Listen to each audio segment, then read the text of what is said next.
So welcome everybody to the Murray Amateur Radio Club. We are going to be talking about antenna types. In particular, we're going to take a practical approach on all things antennas. So I need to adjust this thing here for the Zoom. Stand by. Let me move him over there. Okay, fantabulous. So we're going to talk about basic antenna fundamentals. We're going to talk about antenna types. And if you know anything about antennas, antennas can be made out of anything. And then we're going to probably answer some questions, and there'll probably be more questions than I have answers for, but that's okay. So let's start off with the basics. Okay, so what's the purpose of an antenna? And I'm going to ask a couple of questions, and I expect a response, okay? So we're going to talk about the purpose, design elements, limitations that antennas have. Antennas are a big conglomeration of compromises, right?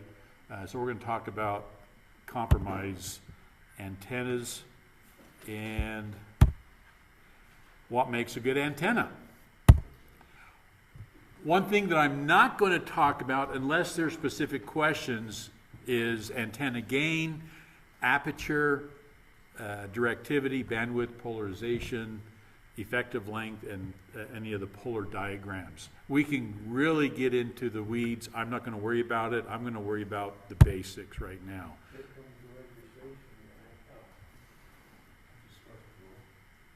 No, not yet.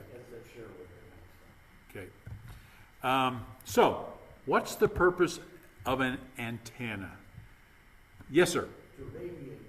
To radiate? That's only half the purpose of an antenna. Okay, so if you only can radiate and you can't receive, then what's the purpose?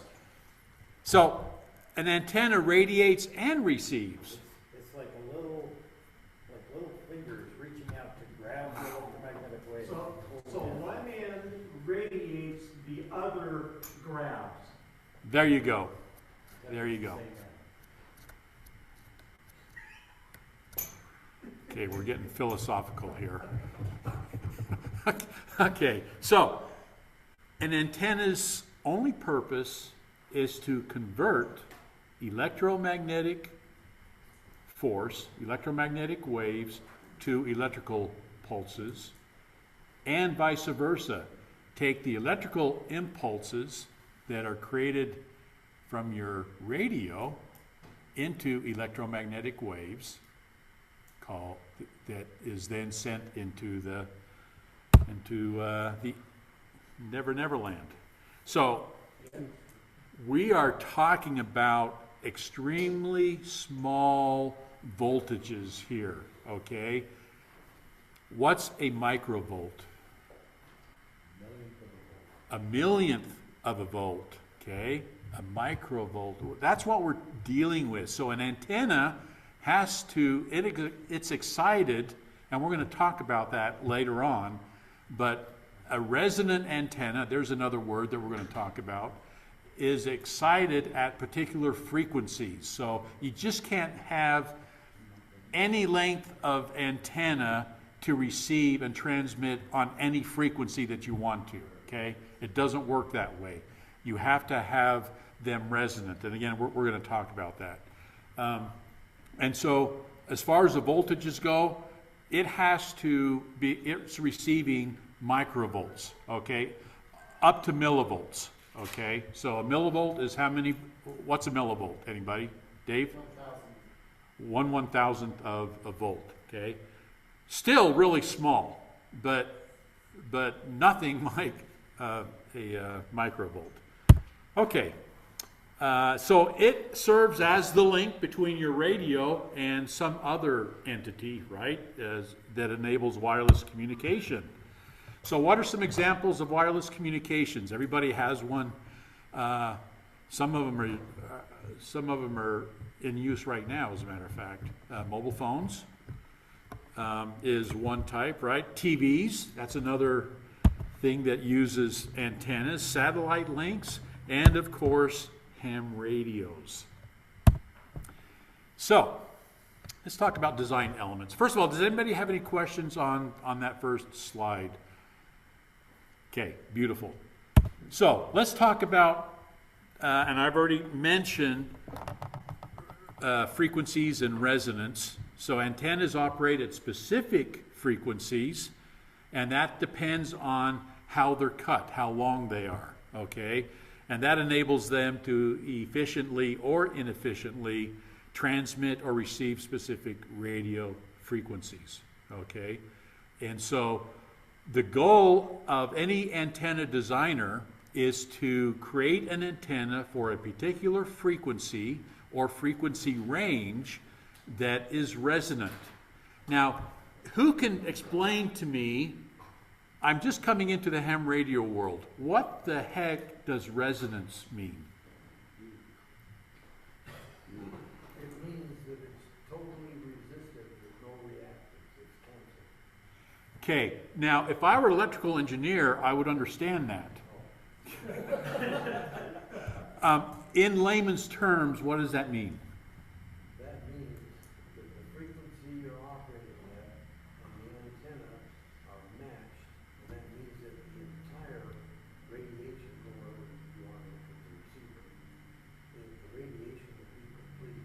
If it's not at resonance, it won't be, and some will come back. Thank you. So, Now, was that, first of all, was that hard, Stan? so a few weeks ago, we did a class on SWR, and we talked about how the waves bounce off the end and come back, and if they're resonant, you can get this kind of standing wave thing happening. And so what you want is not to waste any of that energy. If you're resonant, you're not wasting that energy, right? Resonance, yeah. So, a perfect resonant antenna on, I'm going to just pick a frequency, 146.52 megahertz, okay? If I have an antenna that is perfectly resonant on that, when I transmit 5 watts worth of power from my radio, I'm getting 5 watts worth of FARs out of that antenna that is sending out to talk to another antenna, okay? The same thing happens when I receive.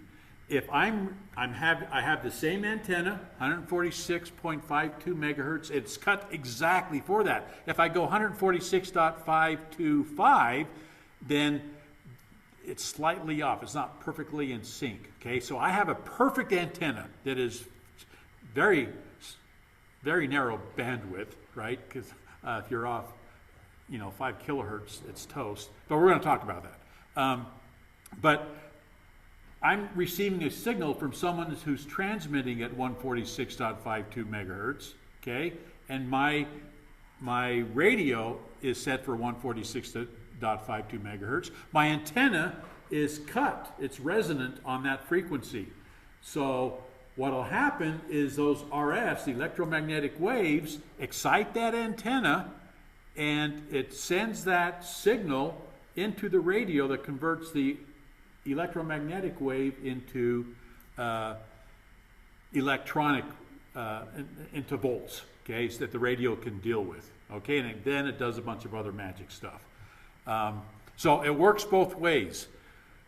The more resonant your antenna is, the better receive and transmit your communications will be, okay? So the goal all the time is to get as close to a resonant antenna with the frequency that you're operating on as possible, okay? That is what all hams around the world like to do, okay? So, One other thing, and we didn't want to talk about it, but antenna polarization. And so if you've got vertical antenna, you want to receive that vertical antenna. thank you. The only problem is the Japanese took caught on to that, so they start building all their cars with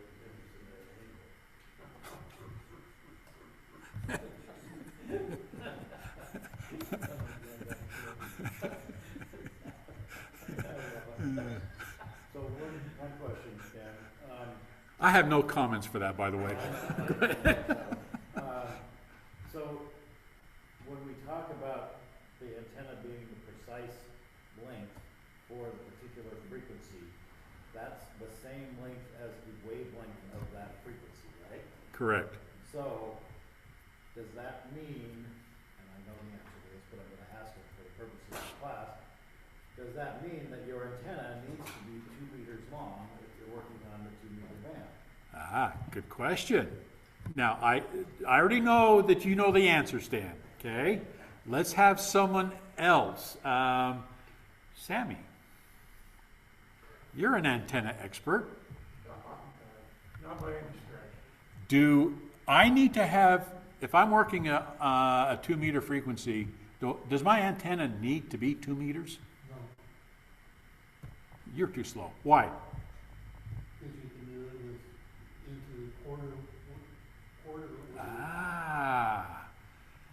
So you can make the antenna half as long or a quarter as long or 5/8 as long as the frequency, and you can still have a resonant antenna. We are not going to discuss in this class why that's so, but because that requires some diagrams and stuff like that. This is not the class for that, but this is why. Does someone else have a HT? Mine's in the car. Can I borrow your? Thank you. So this little antenna here is not a full wave 2-meter antenna, right? How do I know that? Well, it's not 6 feet long, right? It's 19 inches, which happens to be a quarter wave of the 2-meter band, okay?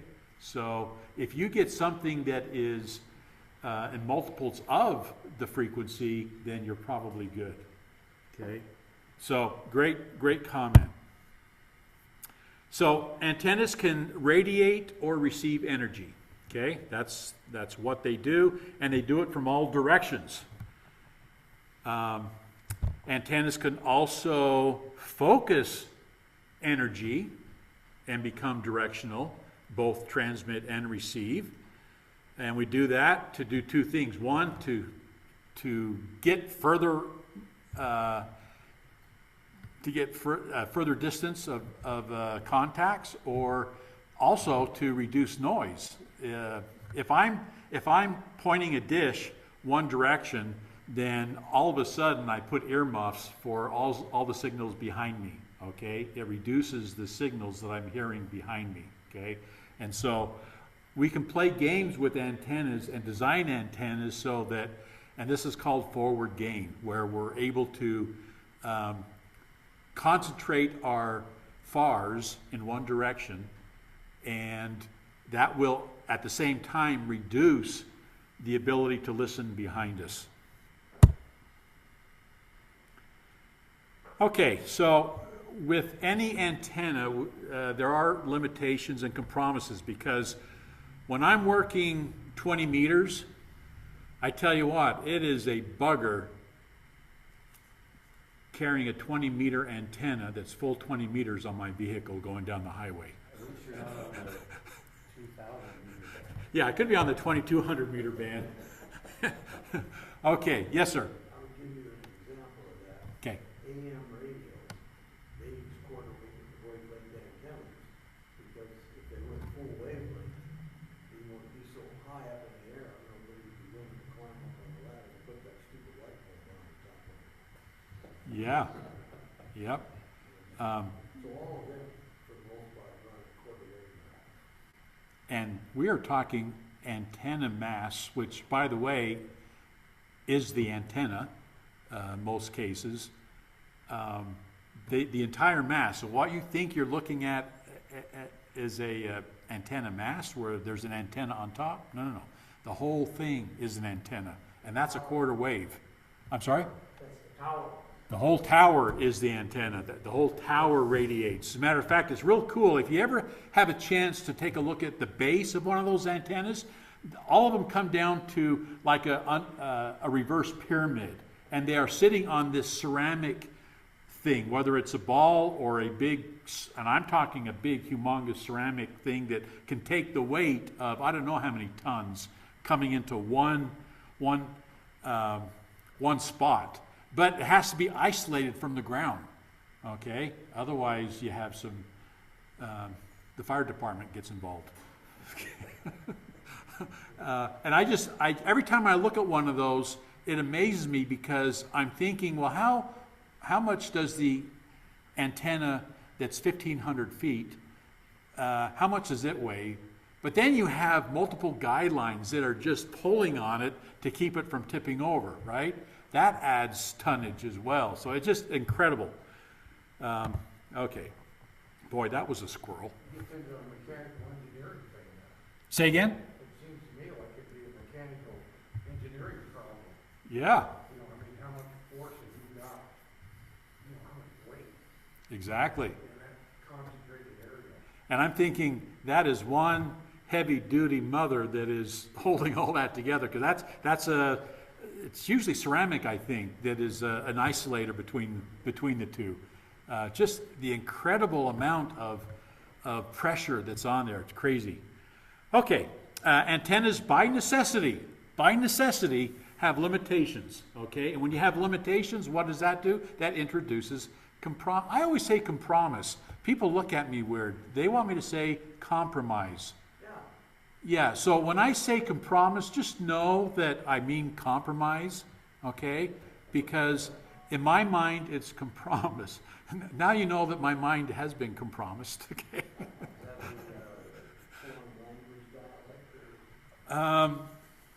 I think just because I have a single-digit IQ, I think that's what it is.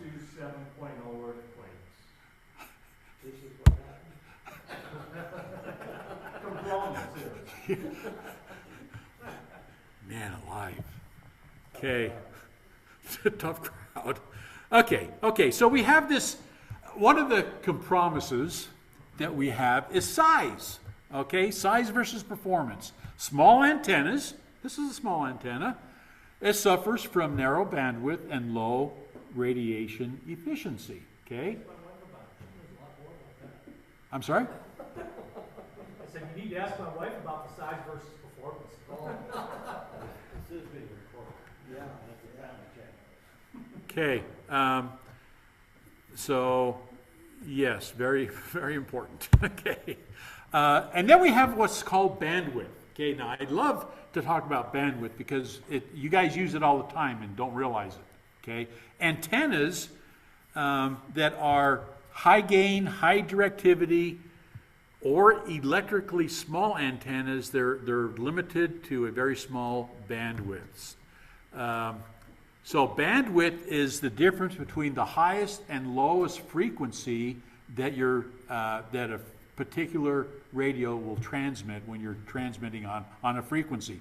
The example that you see there, and I'm going to turn on my laser pointer. What does LSB stand for?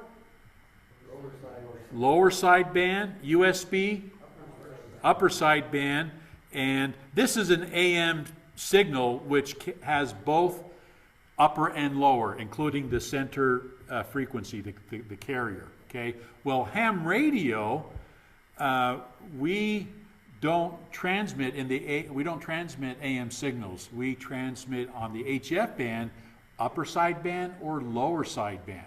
Okay. That does two things for us. What's the first thing that it does? Yes. Increases power. So instead of dividing our power through the entire, this goes to 28.397 to 28.403. So instead of putting 100 watts and sharing it among the entire bandwidth here, we take half of that, okay? Either upper side band or lower side band. Yes, sir. I have a question that's Yeah. concerning that.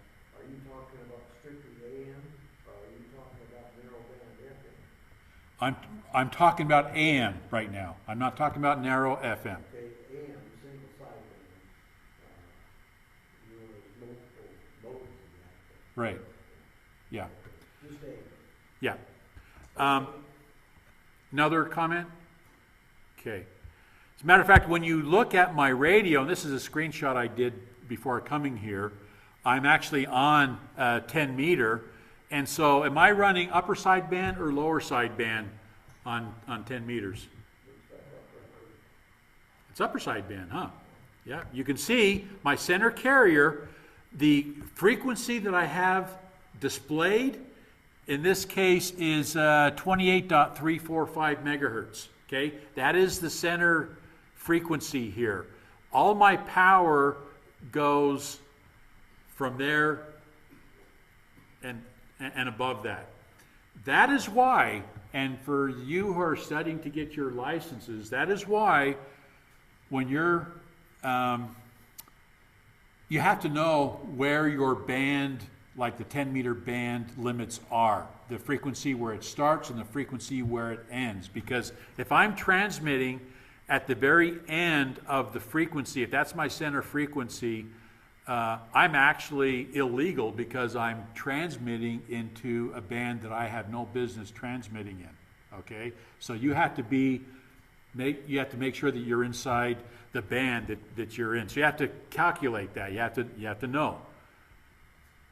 Okay. So continuing. So there's, if we are making our antennas out of something subpar, we can have losses. Okay, we can have a higher SWR, we can have the energy come back to us, even if you have a cheap metallic thing, instead of getting radiated, the antenna can heat up. And of course, heat means those FARs are not getting out, right? It's coming back at the radio or along the antenna system. When I say antenna system, what do I mean? Leading cable and the antenna and everything involved. Thank you. So the part of the radio where you have the connector, coax, if there's something in between there, any type of connector, so a BNC to SMA to PL259, right? And then the coax itself, and then the antenna. All of that constitutes the antenna system. The entire system is important, okay? Not just the antenna. And so, yeah, just want to bring that up. You also need to make sure that your impedance is matched. And I don't want to get heavy into impedance other than by saying that ham radios, we use a 50 ohm impedance for our radios and the antenna system, okay? Televisions use 75 ohm. That coax that comes in, that's a 75 ohm connection. Ham radio, or RG8X, Heliax, anything that deals with ham radio is based on 50 ohms. So the impedance on the antenna needs to be 50 ohms. Obviously, everything, your entire antenna system needs to also be 50 ohms. If it's not, then you start getting heat. So the question is then, what makes a good antenna? So a good antenna is defined by focusing power, called gain, a broad bandwidth, where you're able to work multiple frequencies, low SWR, and being made out of durable conductive materials like aluminum or copper. The problem is all of those things add up. It is very expensive to get everything perfect, right? And so we have compromises. Yeah, that's a good word. So key performance factors include the proper impedance matching, 50 ohms in our case, polarization. So for those Japanese cars and Chinese cars that put their antennas on like that, they don't know anything. I think they're counting on the signal bouncing onto it. Yeah. But let's talk about polarization for just 2 seconds. Okay, any questions? Well, there's usually only two polarizations for anything, either vertical or horizontal. You've got a dipole and horizontal. Okay. You've got a walk and talk with vertical. What about helical? What's that? What about helical? When you start getting into those kinds of antennas, like derivative antennas, dishes and that sort of thing, that's a different ballgame.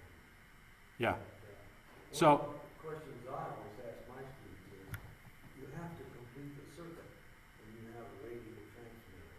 How does it complete the circuit? Well, it has to go to ground. Right? And so, when you got a walkie-talkie, how does it get to ground? It has to complete the circuit. There you go. So, turns out with HTs, you're part of the antenna system. Okay, I don't know if you knew that or not. And as a matter of fact, you know that you can make your HT run better by, like for example, putting a tail on here to make it a dipole, a vertical dipole.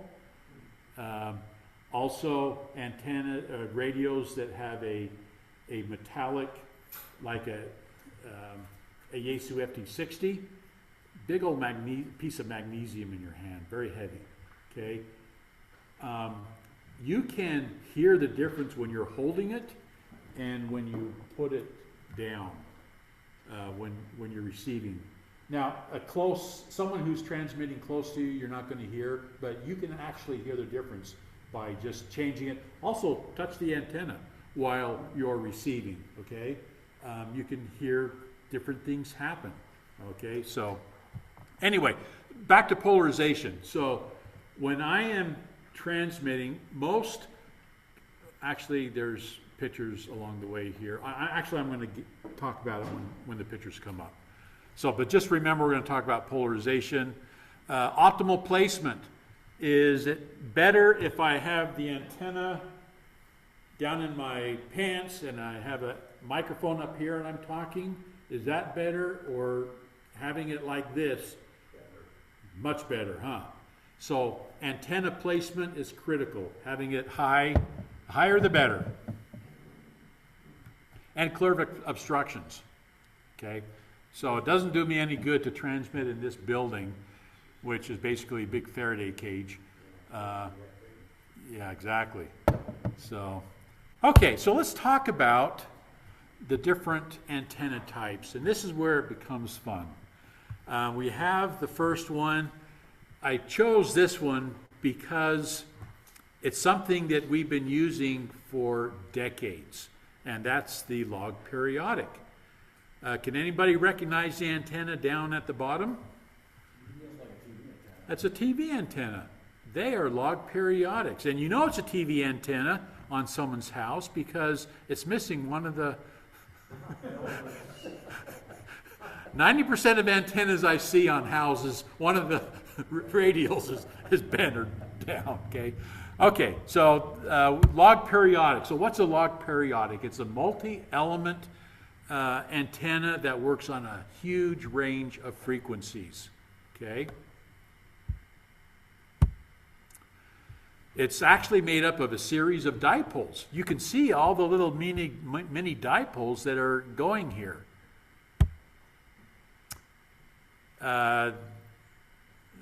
Variable bandwidth. For the HF world, ham radio world, log periodics are frickin' expensive, okay?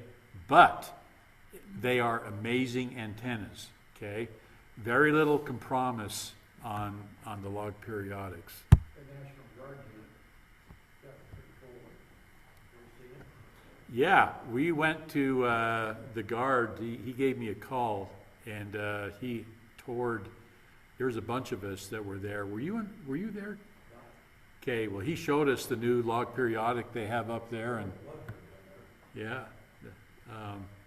pretty amazing. Yeah, there's some of my money up there. Okay, then we have these bow tie antennas. What the heck is a bow tie antenna?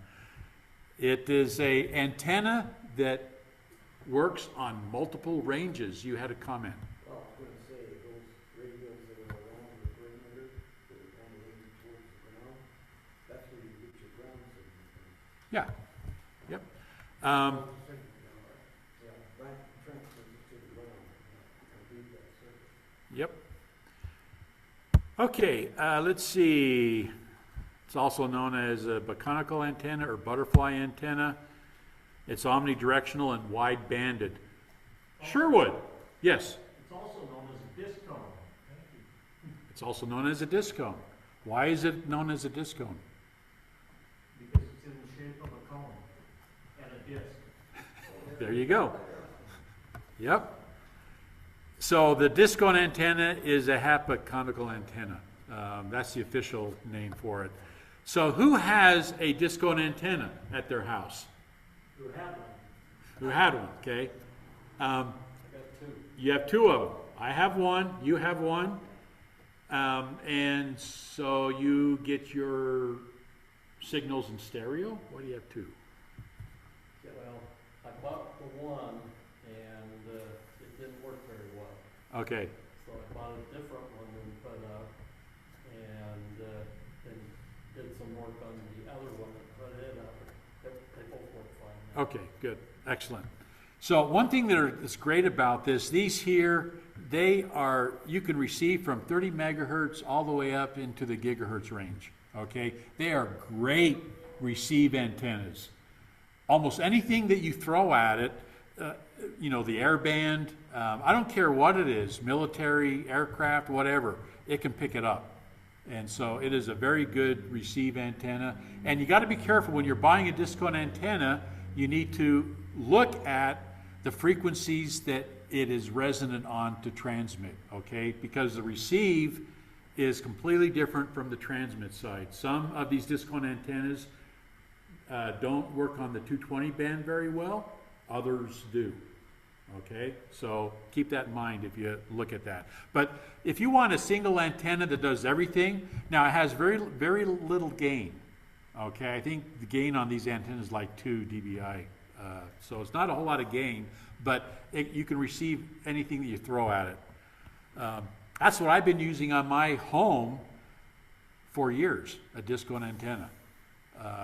And everybody, when I run the nets and stuff, everybody hears me just fine. Okay, and then we have a J-pole. Now, a J-pole is a very interesting animal. It's a vertical omnidirectional antenna, and it resembles a J. Can you see a J? Look here. That's why they call it a J-pole.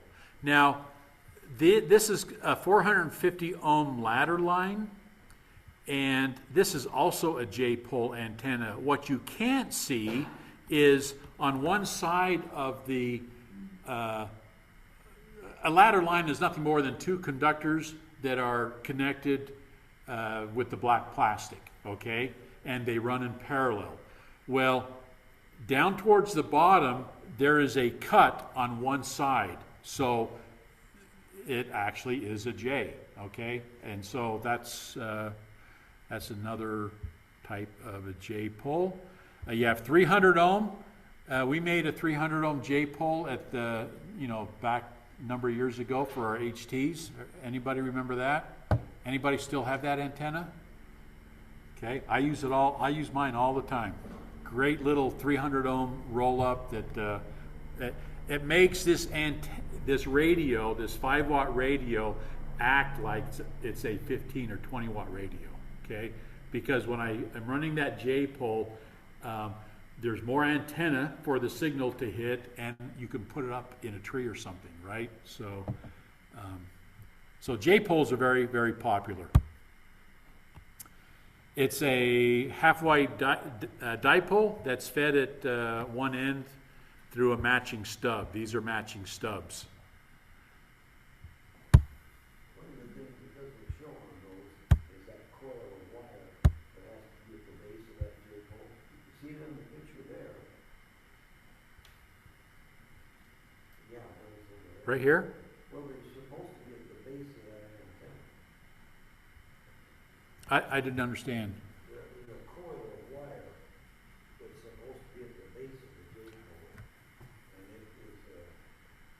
Well, okay, so, I mean, like an air choke, is that what you're talking about? Yeah, it's a, Yeah, the beautiful thing about J-poles, it does not need a ground plane, yeah. okay? So, some people will have a 4-inch loop of coax before it's tied to there. Some people don't. I never put it on, and I've never had an issue.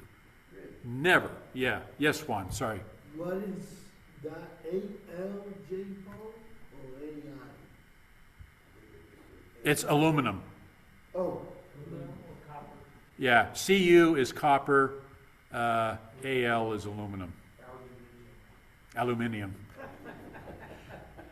rusty. Which is a compromise material. Aluminium. I have a question. Yes, sir. Why does a J-pole antenna not need ground plane? Explain that to me. You know, I've had a lot of questions asked me about antennas, and I have never had a question so elementary as that. As a matter of fact, I'm going to let my driver answer that question for you. I can answer that. I was gonna look at him. Stan? That little circle we were talking about, is supposed to generate that. Yeah. To tell you the truth, I don't know the magic behind it. All I know is it works. Yeah, I can't explain it because it's shielded, Yeah. but it works. So in the future, I gave everybody a list of questions of what not to ask me. And that was one of them. You did not get the email, did you? Ah! I think you forgot to press send. Oh, sin. Yeah. Okay, well, okay. Click the brain. So yeah, that is a good question. I've always wanted to know that, and I have no idea. So, yes, sir. I'd like to tell one story about antennas to TVs. And use those, as you show my picture there. A lot of people don't know where all the transmitters are. And they're over there, on those mountains over there. And if you aim your antenna over these mountains over here, you'll get what they call a reflection. Mhm. And when you look at the picture on your TV, you'll see mirror images because of the time distance between the two. Well, not anymore. Not anymore. Not a digital TV. Well, guess what? I'm still using that too. Is that HD antenna or?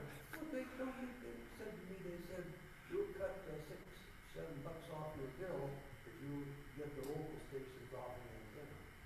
On my digital or one of the stupid, it's called DirecTV. Yeah. So I got all my local stations off the antenna. They just don't- And they're still transmitting in analog, aren't they? Oh, you don't know this, but it hasn't changed with the digital TV. It's still a 6 megahertz wideband with every channel. Yeah. And you can put, what, 4 or 5 total AM systems on one. On one channel. Yeah, exactly. Yes, Juan. What kind of antenna is that? We're going to talk about that. Well, you'll be okay. What kind of antenna is that? We're going to talk about this. We're going to talk about this. Okay. Speaking of wire antennas, You just added it in. I know. So wire antennas, I've never heard them called linear, although I can see why they're called linear antennas. Curved antennas, I can only guess why someone would refer to them as curved antennas.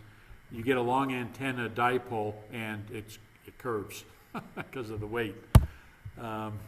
Okay, very simple, very cheap. You know how much this antenna cost? 63.75 cents. Nothing, because it was scraps out of your bidding. It was the cost of the SL239 connector, right? And I already had the wire. And this antenna, how long, this is Bob's antenna, how long was it hanging in your attic? Couple years. And he had the absolutely best sounding signal I have ever heard off of this little thing. Yeah, No, what was 72? Oh, did it? yeah. And so we made this, how long ago did we? 8 years ago, it was in Well, we started the club. When we started the club, yeah, everybody walked away with one of these antennas. And they were, I mean, this, what do we have here? I'm getting a little bit ahead of myself. Everybody online can't see this, but I'm holding a dipole with only two radials, if you will, that are tied to the SL239. We have a driven element, this one right here, it's 19 inches, and we have two ground radials that's at a 45-degree angle, also just slightly under 19 inches, okay? And this constitutes a ground plane antenna, okay? That's a minimum. That would Yeah. add. And it worked fantabulous. I still cannot believe how good that worked. But we had a lot of fun making that antenna. I still have mine. It's at home. So, Mine is at home too. yep. You know, one of the 4 radios. The reason why did we do this? What was the object of the game? So it could be done.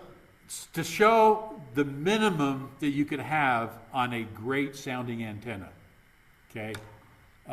Yeah, you can have, 64 radios, but you only need 2, right? And I wish I had a recording, but it was beautiful. It's so that folded up, float the backpack, Yeah, toss it up into the tree.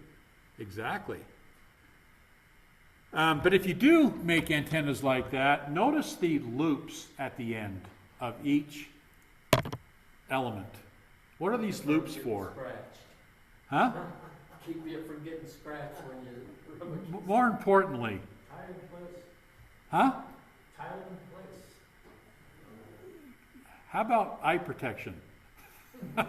That's why those loops are there, so you don't get poked in the eye. So, Or scratched. Dan, can I answer the question on a J-pole antenna and the ground plane? please do. I was hoping somebody would Google it. Okay, it says a J-pole antenna is fundamentally a half-wave end-fed dipole, meaning it does not require a ground plane or radial system to operate. Its design uses a quarter wave matching stub, the J shape, to balance the antenna, making it ground independent and ideal for portable or end-fed mounting. So had we thought about it a little bit longer, this answer was staring us in the front and center. So it's a modified dipole.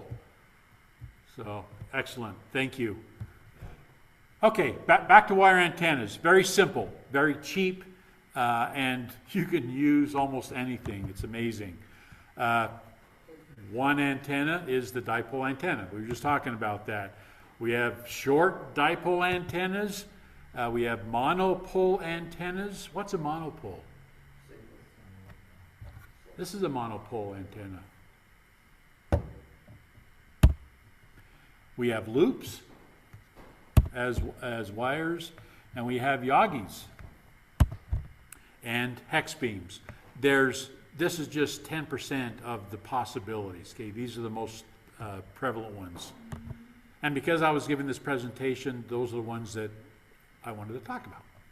So first of all, the dipole. Okay, this right here is the dipole. We have this feeder line. It could be either a coax or like a 300 ohm or 450 ohm window line.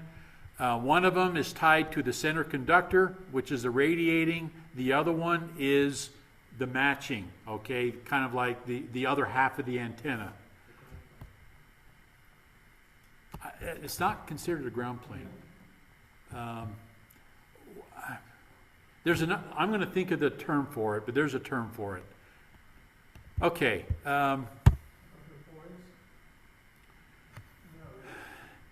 That denotes ground plane, but it'll come to me. Okay, this is the one where, you know, you have an extra piece of wire in your closet and you can make an HF antenna out of it.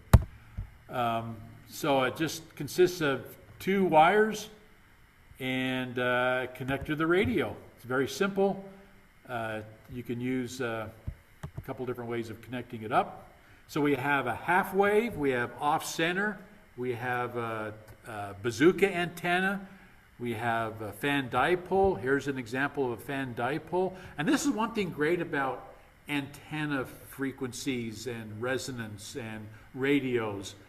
I can have a single connection, a single coax to this. This actually is like a 1-to-1 balun. We're not going to get into that.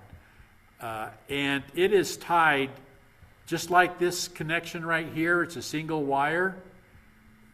There are 4 wires connected on each side here. So you have actually 4 separate dipoles, okay, running off the same connector. The cool thing about the electronics involved with this is when you're transmitting, let's say the top wire here is for 6 meters, and the next one is for 2 meters, okay? Actually, it'd be another one, but it doesn't matter. When I'm transmitting, it's looking for an antenna resonant at 6 meters, okay? And he sees that electrically, he sees this top portion here, and that's what he transmits on. He does not transmit on the other dipoles here. It is on a single dipole. When you're transmitting on 70 centimeter, let's say the shorter one here, when I'm transmitting on that frequency, even though all of these dipoles are connected, he only transmits on that smaller one because that smaller one is the one that he's resonant on. Okay?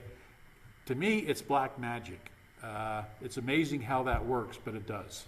There is some loss for the other, but it's Minimal, yeah. And I really don't think without the right equipment you're ever going to know. Yep. Okay. So lots of different types of dipoles.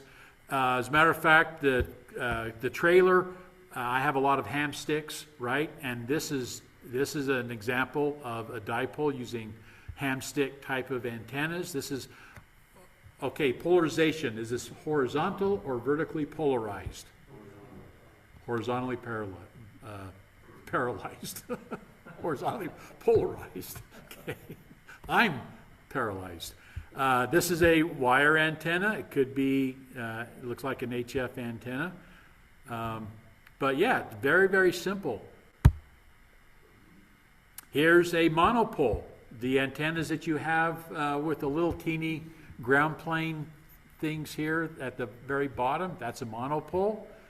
Inside of that fiberglass is a single wire. Now they may do some things inside. They may put some loops in there and whatnot. But all these this is a wire antenna. It's just protected with a fiberglass shielding, if you will. Then, of course, you have vehicle antenna, and this guy probably needs to see a therapist. Yes, sir. So the monopole on the left side is their coaxial collinear antenna. Right? Say again? It's a coaxial collinear antenna.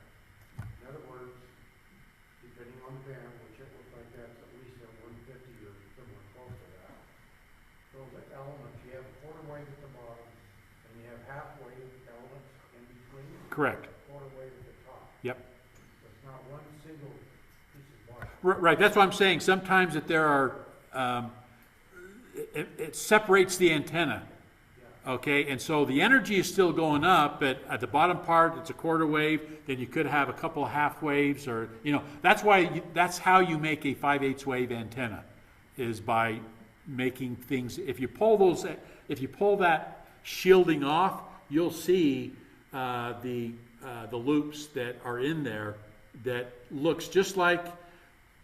You've seen a typical dual band antenna where you have the antenna comes up and then you have the coil that's in the air and then it goes up again, right? So that that's at least a dual band antenna. You may not know what frequency it's on, but you know that it can receive and transmit on 2 bands, okay? Because electrically, when I'm transmitting on the higher frequency, it's just using the bottom portion of the antenna. Electrically, it doesn't see the entire antenna because you have the coils right in there that electrically separates the two. When I'm transmitting on 2 meters, for example, assuming the antenna was a 2 meter and a 70 centimeter antenna, then electrically he sees the entire 19 inches and he radiates on the entire thing. Yeah, these are pretty common on police and Yeah. fire guys. Yep, exactly. They call it base loaded antennas. So, okay, so there's those type. So these antennas are located over a grounded plane. So in this case, where's the grounded plane on these 2 pictures? The vehicle, huh? Okay. The radiation pattern above the grounded plane will be the same, and this is important, as a half-wave dipole antenna, but the total power radiated is half that of a dipole because the car does not do any of the radiation. Okay? It acts as just a ground plane. That's something I had to wrap my head around. But if you think about it, if you look at a diagram of a dipole, a single dipole antenna where you have one half connected to the shielding and the other half connected to the center conductor, that whole thing, there's voltages and current on both parts of the antenna. The whole thing make up the antenna. When it's a vertical monopole like this, the car does not radiate. Just the one that's connected to the center conductor, which is the part that you see. Okay. Now, what are all of these little teeny things that are inside the antenna? I'm sorry? They're loading coils. What do they do? That's your electrical link with your antenna, so to get the link, like, you see these CB antennas now, they got this big chunk at the top, cylindrical thing at the top of the antenna, they're just taking that, winding it around to get the link, to get their 11 meters in. It's crazy. Sometimes they Still have going to be talking about a quarter of a mile away. well, they have a capacitor there that's tunable. Yeah. So you tune it. Yep. So ham sticks are notorious for that. All the ham sticks, whether it's A tuning capacitor. A tuning factor, Trevor, or what? Yeah, well, to adjust it for the exact frequency. Yeah. so the ham sticks that are in the Murray Club trailer, any ham stick, they're relatively the same size, but if you look at the black part, you'll see that there's a lot of wire that's being coiled up. Okay, if you look at a 10 meter ham stick versus an 80 meter ham stick, you'll notice that the 80 meter ham stick has an awful lot of windings, the entire part of that. Okay, whereas a 10 meter it doesn't have near as much, right? So the idea is we need 10 meters, or at least a quarter wave of 10 meters on the antenna. Because it's a dipole, we have half on this side and half on this side. 2 quarter wave parts of an antenna make a half wave antenna, right? So this would be considered a half wave dipole. Multi-band antenna? Huh? Is that a multi-band No, antenna? no. It's monoband. Yeah, monoband. Yeah, monoband. Yeah. Okay. I've never used it, that's Okay, and then we have loop antennas. Loop antennas are kind of fun. They're circular, obviously. They could be elliptical. They could be rectangular as well. They just have to form a loop. I've seen them 6-sided, 8-sided. It doesn't matter. The circumference of the loop determines the frequency. As a matter of fact, this inner loop, that is the transmission portion of a loop antenna. Okay, so I have a loop antenna. I was going to bring it, but I brought my Jeep and it doesn't fit well in the Jeep. I have multiple smaller loops depending on what band I'm working. If it's an 80 meter versus a 20 meter, different size loops there.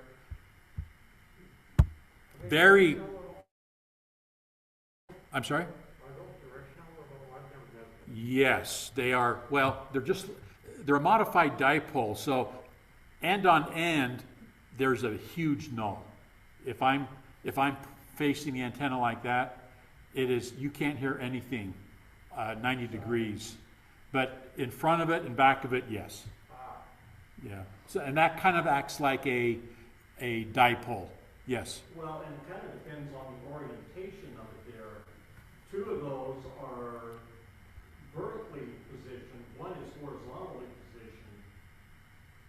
So it gives different radiation patterns. Yep, for sure. The smaller the loop, the less efficient it becomes. That's why these antennas are great for fox hunting that go on HTs. Lousy transmission antennas, but they're great for receiving. And because they receive broadsided, you can tell just by turning your body where the signal's coming from. Very directional that way.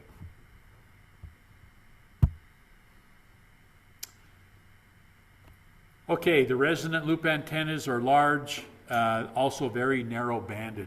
Oh my goodness, we're talking very narrow banded. You don't get a huge, I have to retune my radio every time I move the frequency dial over, okay, because it is so narrow banded. But they're very good. And then we have Yagis. We've talked about Yagis in previous classes. Here's a guy that has more money than I do. It's a lovely sight to see. But Yagis are very interesting. Again, we've already talked about that. We have a reflector. We could have a reflector. It doesn't require a reflector. You have directors. You don't have to have a director. The only thing that you have to have is a driven element, which is actually just a dipole. Okay? And if you have a dipole and you have a reflector, then you have a Yagi antenna. Or if you have a dipole antenna here with a director, you also have a Yagi antenna. Okay? The more directors you have, the more focus you squeeze that RF signal. Okay? I'm sorry? More gain. And that equates to more gain, which means that anything behind here becomes more silent.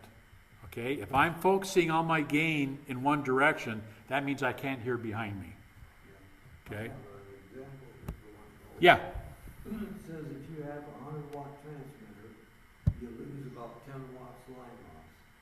That puts 90 watts input to the antenna. But because it's such a directional antenna that y'all use out, you get 10 times that. So your equivalent output is 900 watts. And the reason why is all of your power is focused. Yeah. That's a wonderful thing, huh? Yeah, but the only problem is you when you talk to people with that, what's that? Right. Compromise. Okay, so it's very directional depending on the number of elements that you have. And then one of my favorite antennas is a hex beam. Hex beam is it looks like a upside down umbrella, or an umbrella that went into a windstorm and popped upside down, right? They're usually a lot more lightweight than the big old beams that with the previous picture. They're directional, and it's a two-element antenna. You have a driven element, and a reflector. Okay, it does not have any directors. It has a reflector and a driven element. The driven element is the element that is connected to your coax, to your radio. Okay, so that's what I mean by that. Typically a 5 to 6 dB gain with a small turning radius because everything is looped. Okay, and it's a bent Yagi is what it is.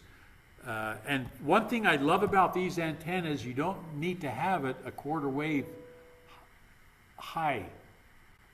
Like for example, if I'm running 80 meters, what's a quarter of 80? 20 meters, okay? So I really should be 20 times 3 is 60 feet up in the air to take advantage of the 80 meter band, okay? Hex beams, I can be down at 12 feet and be almost just as good. Yeah, you can do it on your roof. So it does not require the quarter wave.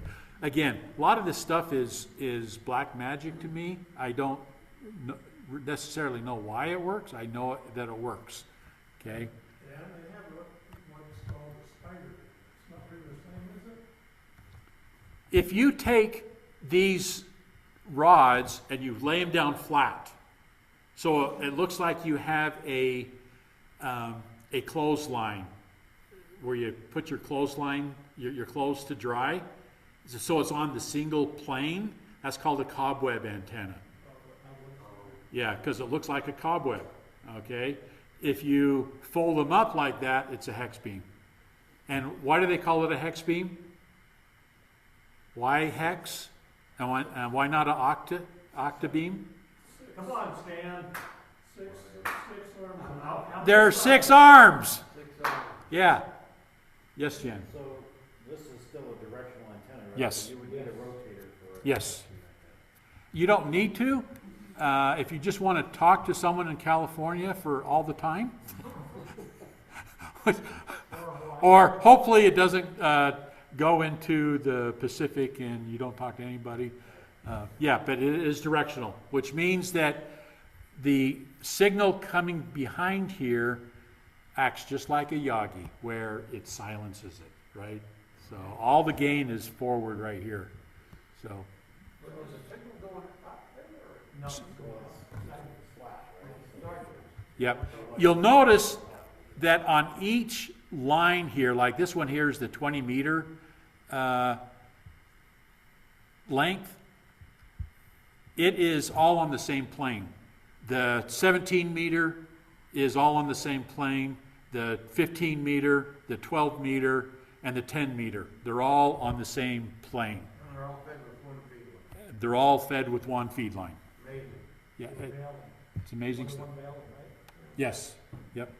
Just think how this would impress your neighbors if you had that setting up on your roof. I would just piss them off. Your umbrella's upside down. I have a hex beam and I'm putting it up this year, and I'll let you know what the neighbors say. Yeah. They're fairly large, though, aren't they? I better go. Yeah. I better go get one of your good ones. Putting your use on those hex beams is a lot smaller than having a Yagi antenna. Yes. And the great thing about it is when you're turning it with the rotor, you're turning a circle. So there is no Wind doesn't matter. exactly. There is no wind load on that antenna. Well, there is a wind load, Well, not much. but nothing like a beam. Yeah, I've been wanting to get one of those. Yeah, Are they expensive? they can be. Yes. Yeah. What are we talking? 500, 600, 700. At the low end. On the low end. Yeah. Not the big engine block. Yep. So 20 meters is I don't think I've seen a 40 meter connector. I mean, that is another huge jump. Notice that, I don't know if you can see this very well. Yeah. The lower bands, the 10 meter, the 12, 15, 17, They do have a 40 meter add-on kit. and then it goes to 20, and then a 40 meter. These fiberglass poles are another 30% longer. Okay, yeah. So You have the add-on kit for Say again? You have to add a. Yeah. Oh yeah, you can buy a 40 meter add-on to there. Might be over, so you're doing that, right? I'm going to get a 160 meter Expert.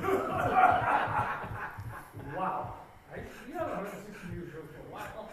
Does your neighbor still have that tree there? All the leaves are burned off. Okay. Went dead for some odd reason. And then let's not forget our HT antennas. Okay. So what kind of antenna is this? It's a mono beam. It's a whip. Why do they call it a whip? Okay. It's flexible. The old CB antennas used to whip in the wind. Yes. Can you make this antenna bigger, better? Yes. How? Jan, you first. Counterpoise. Counterpoise. What else? Make it longer. Make it longer. What else?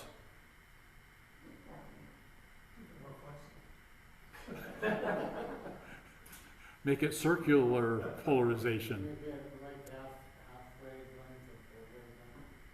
Okay, how about you take this antenna and you put this antenna on with the coax? Well, yeah. I don't care how you carry it around. You know, if you were in the dating scene, you know what kind of girls you could get if you were to walk around like this? Don't answer that question. So there's lots of ways to make your existing highly compromised antenna much better, okay? And that's all I have. So, any questions that are on the list that I sent everybody? Any other questions? And I'll tell you this, Yes. you could spend 10 times the amount of time you spent, and you still wouldn't cover. Oh my goodness.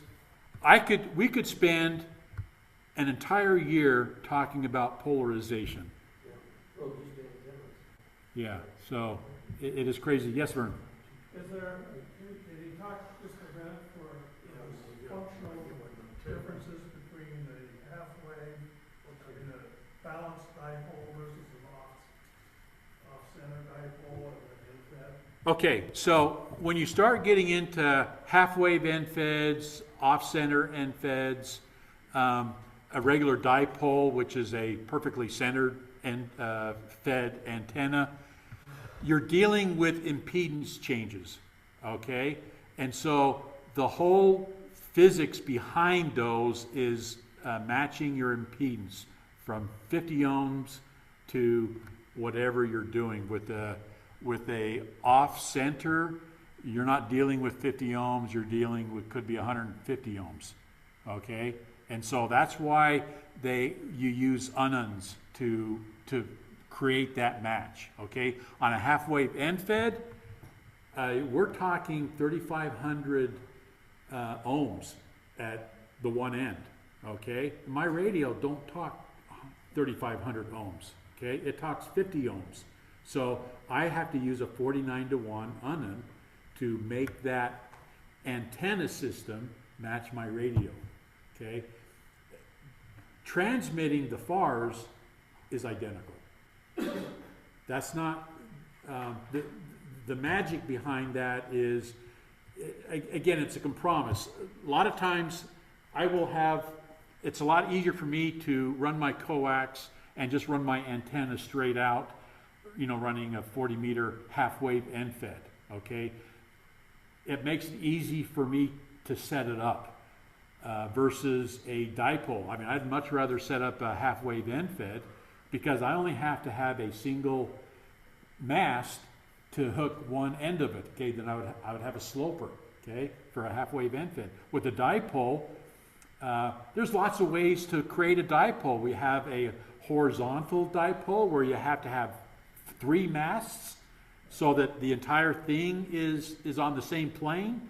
You can have a inverted V dipole, where you only have a single mast that is in the center and your antenna leads come on either side, right? There's a L, there's all kinds of ways to do that. And when you start doing that, then you start getting directionality involved. I know that on a half-wave end fit, if I want to talk to Mexico, I am going to set up my mast so that wherever it's at, and I run my antenna to my radio, that has to be on a east-west, and not even that, kind of a east-west or southern slope, because and maybe that's with the dipole. With a half-wave end fed, I want to be facing, I want to have Mexico behind me. Okay, with the people online can't see this. Yes. Keep going on, I got a comment. Yeah. Okay. So there's directionality involved. I can get better gain by having the mast in front of me, down to my radio, and Mexico is behind me. Okay. The 80%, maybe 60%, 70% of the radiation is going that direction. Okay. So dipoles, everything is run perpendicular, right? So if I want to talk to New York, I want a north-south dipole configuration because of how the radiation leaves the dipole. Inverted V, we're also talking directional, okay? So you want to be 90 degrees off of where you want to talk. When they're not balanced, you're talking about keeping smoke inside the radio, so you don't lose any man. When we're talking off center, half wave, that kind of stuff, all you're dealing with is the matching of the radio to the antenna system. So, yes, sir. Now, I have an interesting scenario. I have an end-fed half wave. It runs northwest to southwest, but it's too long to fit in the yard, so the two ends, one goes north and the other goes south. I do that too. Yeah. And I've been able to get everywhere except Africa. Yeah. Yeah. Antennas are amazing, aren't they? Strangely enough. Yes, Jan. So my comment was, basically, any antenna is better than no antenna. And the answer to the question, will it antenna, is generally yes. So I have seen people use the gutter on their house as an antenna and make contact. I have seen people use a chain link fence as an antenna and make contact. It is amazing what you can do. Now, is it efficient? No. But will it work? Yeah. So the rule of thumb is the radio doesn't care what the antenna is. He only cares that he's sending a 50 ohm signal down the antenna system. That's all he cares about. And if you can match impedance wise your gate, and you can get it to 50 ohms, then that becomes an antenna. I've seen people use light bulbs as an antenna. Okay? I watched a deal on the internet a few years ago where the guy made an antenna out of a coffee can. Yeah. Number 10 can. Yep. And it worked great. Yep. The guy made one out of a shovel. Shovel. Not necessarily great, but it worked well enough. He made contacts. Yes, sir. The point I was going to make is, you were talking about directional antennas, and I always used to ask my students, why do these semi-trucks have an antenna on each side of their mirrors out there? And the reason is because they want to transmit forwards and backwards. They don't want to transmit off to the side. Exactly. And if they make that antenna has to be the right distance, across from each other on the antenna, mirrors as well, to make that work perfectly. Yep. But right here locally, we have the same problem. KSL has 50,000 watts. The The other stations can't have that much power, but by putting up 2 antennas like that, they can transmit north and south, you know, where most of the population is. And some of those are phased. Yes. Yes. Yeah, and antenna systems are crazy. Sammy, Gotta make a, Hey, Paul. okay, carry on. Yes, sir. talk to me after, Rick. Yeah. What's happening next Thursday? Okay, any other questions for tonight?